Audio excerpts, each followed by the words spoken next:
కరెక్ట్గా చలికాలం పోయి ఎండలు చాలయ్యే మూమెంట్లనే దేశం మొత్తంలో ఎలక్షన్ షెడ్యూల్ వచ్చింది.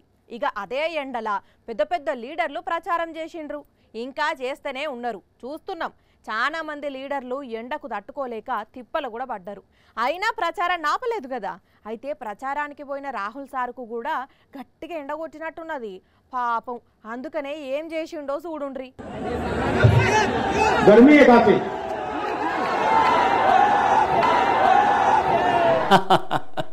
ఏం చేస్తాడు మరి పాపం. సగం నీళ్ళ బాటిల్ తాగితే దూప తీరింది కానీ పెయ్యి కొట్టిన ఎండ చిటచిట పెట్టినట్టున్నది. అందుకే నీళ్ళ బాటిల్ మొత్తం తలకాయ మీద పోసుకొని స్నానం చేసినట్టే చేసిండు. అగో వాళ్ళు ఎట్లా జల్పరిస్తున్నారు చూడండి. ఇది ఎక్కడి కథరో. కార్యకర్తలు ఇంతగానో హుషారైతున్నారు, స్టేజ్ మీద ఉన్న వాళ్ళు కూడా నవ్వుతున్నారు కదా. మరి ఏం చేస్తారు, ఇంత సడన్ గా నెత్తి మీద నీళ్లు పోసుకుంటే వాళ్ళకు కూడా ఏమర్థం అవుతుంది. ఉత్తరప్రదేశ్ రాష్ట్రం రుద్రపూర్ కు ఎన్డీఏ కూటమి తరపున ప్రచారానికి పోయిన సారు ఇగో ఈ పని చేసిండు.